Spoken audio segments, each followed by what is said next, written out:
Kuna filamu ambazo zinaburudisha na kuna filamu ambazo zinakuamsha usingizini. Hotel Rwanda si hadithi ya hotel, ni hadithi ya dunia iliyochagua kutokuona wakati maelfu walikuwa wanakufa. Karibu Movie Secrets by Us, mahali ambapo filamu hazisimuliwi, zinavuliwa ngozi yake ya nje hadi ukweli wa ndani unabaki wazi. Leo tunavunja filamu iitwayo Hotel Rwanda. Na kabla ya chochote, hebu tuanze na jina lenyewe.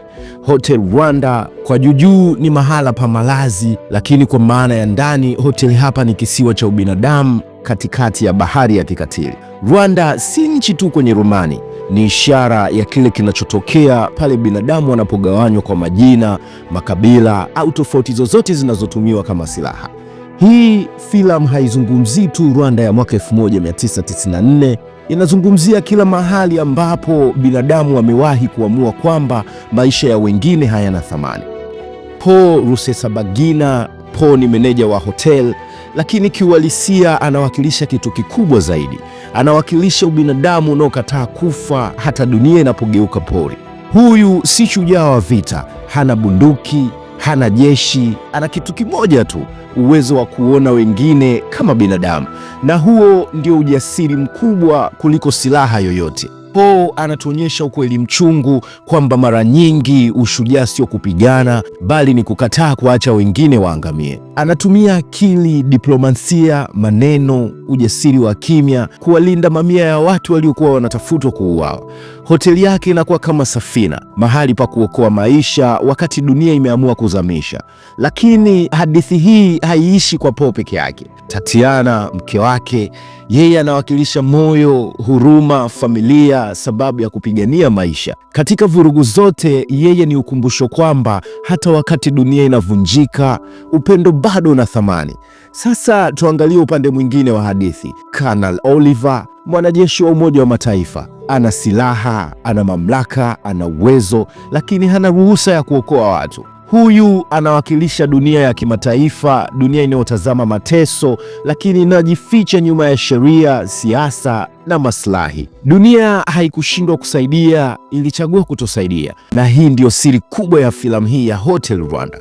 Mauaji hayakuendelea kwa sababu hakuna aliyejua, yaliendelea kwa sababu wengi waliamua kutokuingilia. Na sasa tuangalie ishara kubwa zaidi, hoteli yenyewe. Ndani ya kuta zake kuna utulivu, nje ya kuta kuna mauaji. Hii ni ishara ya dunia yetu ya leo. Kuna watu wanaishi salama wakati wengine wanateseka, na ukuta kati yao si jiwe, ni kutokujali. Kuna tukio moja la filamu ambalo lina maana nzito sana. Wakati Paul anaendesha gari usiku, halafu wanagundua walikuwa wanaendesha juu ya mili ya watu waliouawa. Hili tukio si la kutisha tu, ni ishara, ni ujumbe kwamba wakati mwingine jamii inaendelea kusonga mbele juu ya mateso ya wengine bila kusimama. Na sasa ujumbe mkubwa wa filamu hii Hotel Rwanda inatuambia ukweli mgumu sana. Ukatili mkubwa duniani hauanzi kwa bunduki, unaanza kwa ukimya. Watu hawaanzi kuua ghafla, kwanza wanaanza kuwaita wengine majina, kuwagawa, kuwafanya waonekane si binadamu. Na pale ubinadamu unapovuliwa, ukatili unapata ruhusa. Lakini pia filamu hii inatoa tumaini. Inatuonyesha kwamba hata mtu mmoja bila nguvu, bila cheo, bila mamlaka anaweza kuokoa maisha kama ataamua kutazama wengine kama binadamu. Paul hakubadilisha dunia nzima, lakini kwa wale aliowaokoa alibadilisha ulimwengu wao wote. Na hiyo ndo maana halisi ya ushujaa. Sasa jiulize, kama wewe ungekuwa ndani ya hotel ile, ungekuwa nani? Mwenye kusaidia, mwenye kuogopa, au mwenye kutazama tu? Kwa sababu ukweli ni huu, Hotel Rwanda si historia tu, ni kioo kinachotuonyesha sisi ni nani pale ubinadamu unapojaribiwa. Na hii ilikuwa ni Movie Secrets by Us, mahali ambapo tunavunja filamu ili kufunua uhalisia wa maisha. Kama unataka kuona filamu kwa macho ambayo wengi hawatumii, subscribe, share, na usiache kuuliza ni ukweli gani umefichwa nyuma ya hadithi tunazoziangalia kila siku.